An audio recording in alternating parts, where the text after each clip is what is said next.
Emmanuel,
ta maison, pour te remercier par rapport, Seigneur, à ce changement de statut et de position. Merci, Seigneur. Rassemblés en ce lieu pour encore une fois te dire merci pour ta parole qui honneur et la vie. Et ce matin, ta parole va être répandue dans nos cœurs. Cette parole, Seigneur, qui nous transforme. Cette parole qui nous donne la vie. Cette parole qui nous purifie. Merci, Seigneur. C'est dans le nom précieux de Jésus que nous voulons te prier. Et nous disons Amen. Acclamez le Seigneur.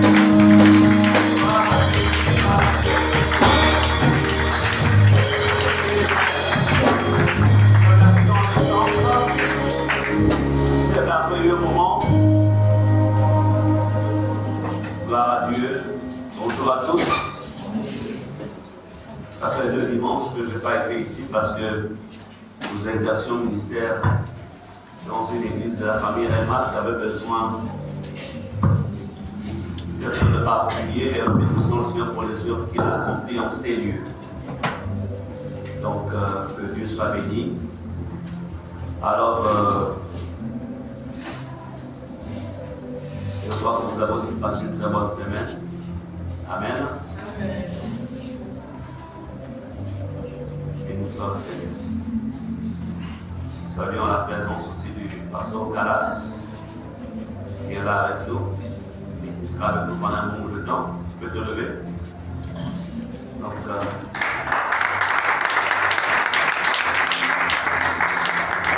nous bénissons le Seigneur. C'est son épouse qui est à côté. Alors, c'est se lever.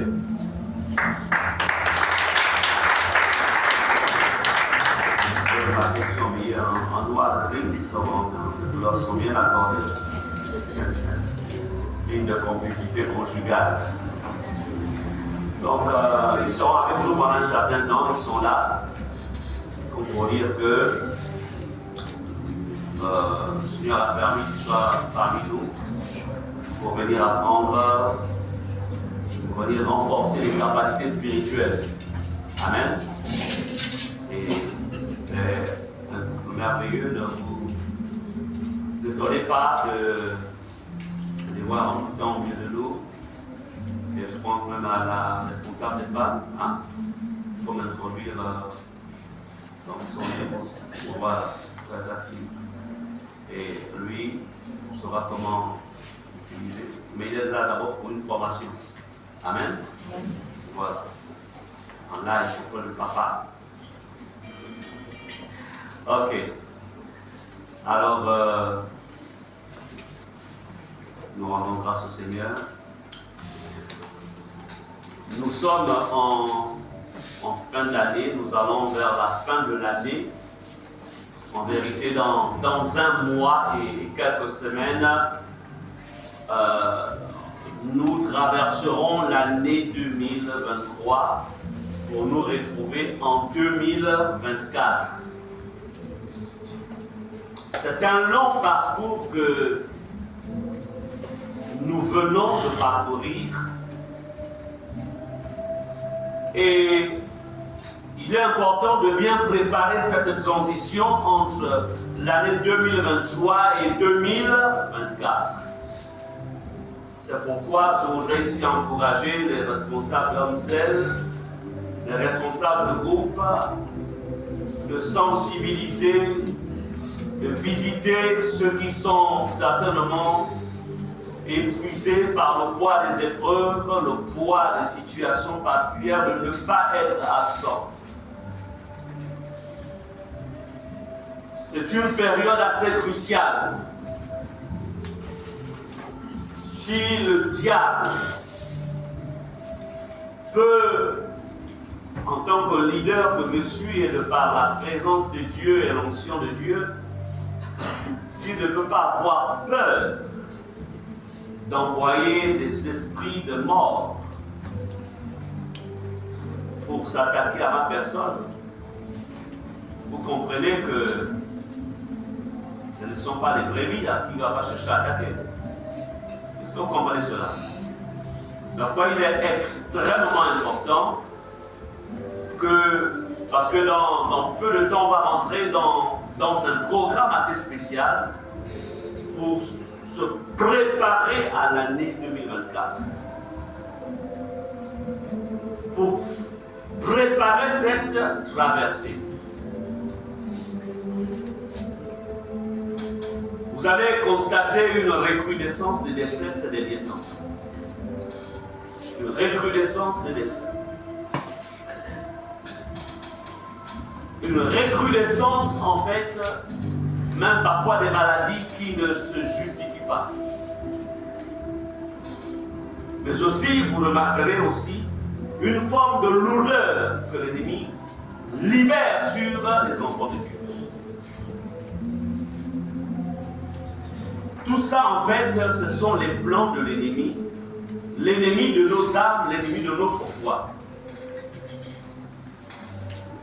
Alors, face à tout ceci, d'autres points que je ne peux citer ici, c'est pourquoi je voudrais continuer sur ce thème qui s'intitule « Cherchons à connaître l'Éternel ».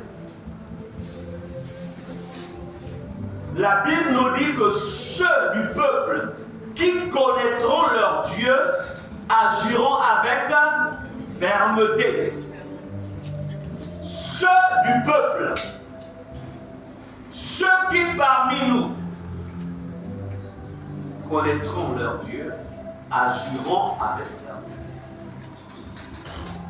Donc, la non-connaissance de Dieu ne peut pas nous amener à vivre dans la fermeté, à tenir ferme face aux épreuves, à tenir ferme face aux situations, à tenir ferme dans sa foi, à tenir ferme même dans les combats.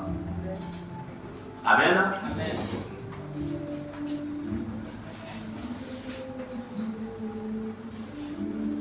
Ne soyons pas en fait de ces chrétiens qui en fait marchent avec Dieu selon les humeurs, selon les situations. Quand les situations sont favorables, on est présent, on est actif. Mais lorsque tout semble aller à l'encontre de ce que l'on attend ou de ce que l'on veut, en fait on se rétracte. Non. Il ne faut pas qu'il en soit ainsi. Seul du peuple. C'est pourquoi on va insister. Il n'y a même pas de victoire, même pas de zèle dans le combat spirituel si tu ne connais pas qui est ton Dieu. Puisque c'est au nom de Jésus que nous combattons. Amen. Amen. Est-ce qu'on est ensemble? Amen. C'est au nom de Jésus que tu te positionnes. Mais si tu ne connais pas qui est l'Éternel, qui est Père, qui est le Père, comment tu vas te positionner?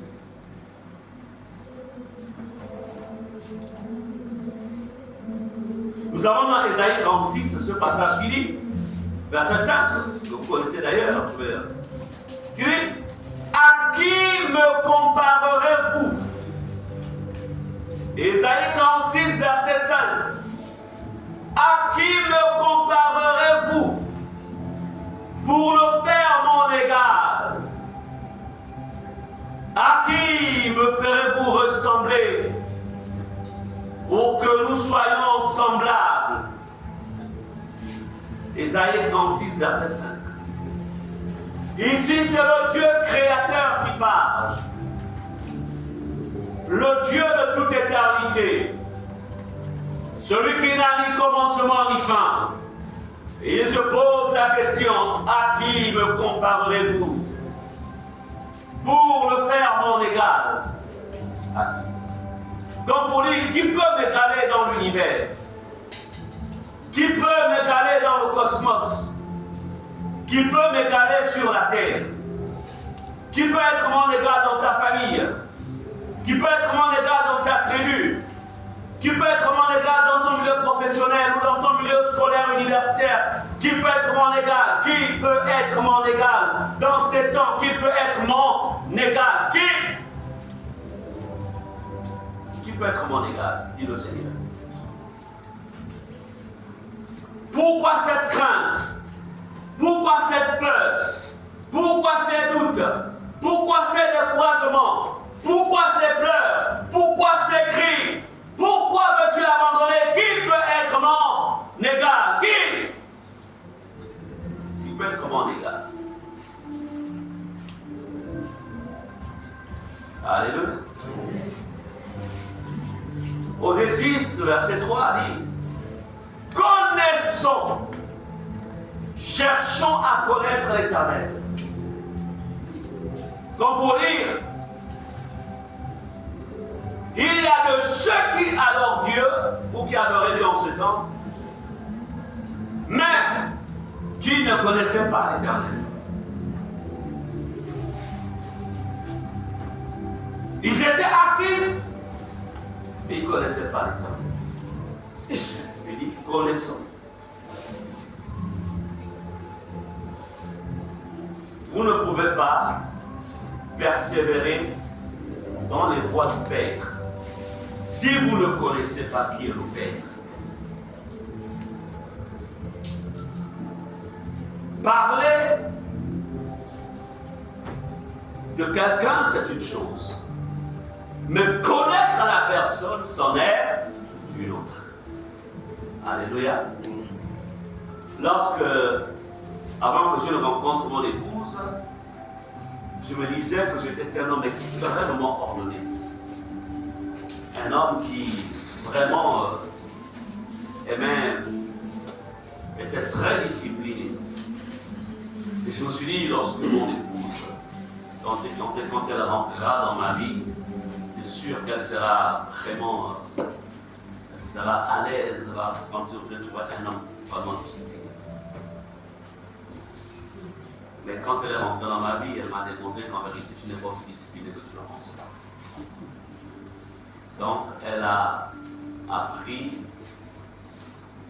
donc le pasteur Ghislain qu'elle voyait au loin, elle s'est rendue compte que, enfin moi-même je me suis rendu compte qu'en vérité elle était supérieure en matière de discipline et d'organisation. Donc, pour dire quoi? Je passe sur le côté connaissance.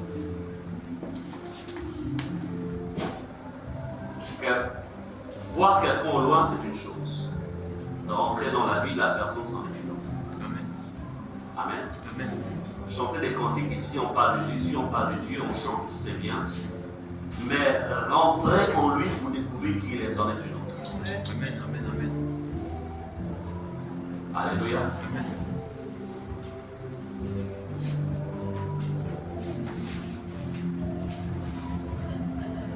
Qui est Dieu pour toi?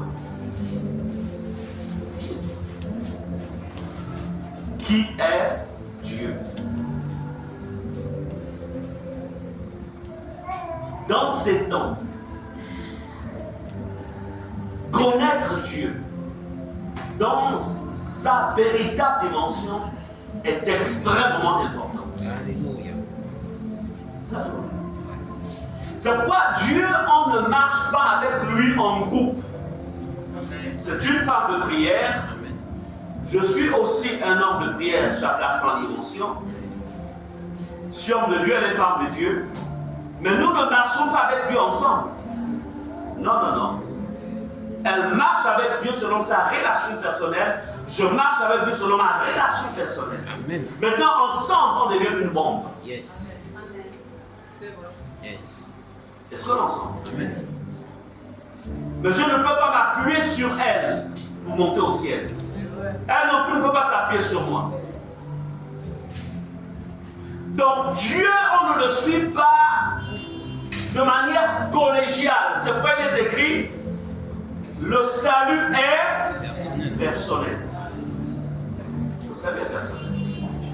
Mais il y a un avantage quand deux personnes consacrées ou une église consacrée adorent Dieu ou servent Dieu ensemble. Ça, c'est important. Est-ce qu'on est ensemble? Donc il est important que vous sortiez de la recherche collective de Dieu à rentrer dans la recherche personnelle de Dieu. Je reprends. Il est important de sortir de la recherche collective. Qu'est-ce que j'appelle recherche collective? Lorsqu'on est ensemble en groupe, c'est là qu'on cherche à prier, on cherche à étudier la parole de Dieu. Mais lorsqu'on est seul, on est à la maison, en fait, on ne cherche pas Dieu. Non. Alors, regardez ce que on lit dans Matthieu 6, versets 6 et 9. Qui est Dieu? Parce que pour chercher à connaître le Seigneur, il faudrait d'abord connaître qui il est. C'est quoi la première chose que Dieu fit avec Moïse pour que Moïse exécutât efficacement les orientations de Dieu? Il fallait que Dieu se révèle à lui, qu'il sache qui il est. C'est pourquoi dans Matthieu 6, versets 6 à 9, Jésus qui connaissait et qui connaît très bien qui est le Père, qui est Dieu, parce qu'il dit, nul n'a vu le Père si ce n'est celui qui est descendu du ciel, donc lui-même. Il dit, mais quand tu pries, entre dans ta chambre, ferme ta porte, et prie ton Père qui est là dans le lieu secret, et qui voit dans le secret et lui qui voit dans le secret te le rendra. Ce qui est ici, Jésus, il dit, et prie ton Père. On retient cela. Alors, verset 9, il dit, voici donc comment vous devez prier. Notre Père qui est aux cieux. Amen. Amen. Donc, Dieu est pour nous un Père. Il est important que nous comprenions, que vous compreniez cela. Dieu est un Père. Pour l'Église, c'est pourquoi je ne sais pas si vous avez vu dans le Nouveau Testament un passage où, quand lui-même Jésus priait, ou lorsque les apôtres priaient, ou les premiers disciples priaient, je ne sais pas si vous avez un passage où quelqu'un priait en disant Adonai éternel, El Shaddai, El Olam, El. Non. Parce que ce sont des termes qui ne rapprochent pas de la filiation avec Dieu. C'est quoi Jésus dit, c'est vrai. Il est El Elyon, il est El Shaddai, il est Adonai. Mais, quand tu te rapproches de lui, en fait, il est important que la dimension filiale du Père et avec son Fils soit activée. Amen. Amen, amen, amen. Quand vous priez, dites notre Père. Et quand tu pries ça, tu dis mon Père. Amen. Amen. Donc, ça veut dire que même si tu as perdu ton Père, tu n'es pas orphelin. Amen. Il est là. Même si tu as perdu ta maman, il est là. Lui, il joue les deux fonctions. Il est Père, il est Père. Donc, tu n'es pas obligé de te morfondre toute une vie. Est-ce qu'on est ensemble? Amen. Un jour, mon épouse me rappelait encore, j'étais dans une communauté de la place, et puis le pasteur de cette église dira que tous les orphelins de l'église se lèvent. Et on voit un papa d'une 60aine d'années qui se lève. Au lieu des enfants de 10 et de 15 ans, donc ils se lèvent. Non, moi aussi je suis orphelin. Bon. Bref, c'est un peu comme pour dire, on peut comprendre que bon, il n'avait peut-être pas toujours digéré le départ de ses parents, au-delà de l'âge avancé. Alors, mais je voudrais vous dire que les enfants de Dieu sont différents de ceux du monde. nous avons un Père réel. Alléluia. Amen. Dieu est réel. Il est un Père.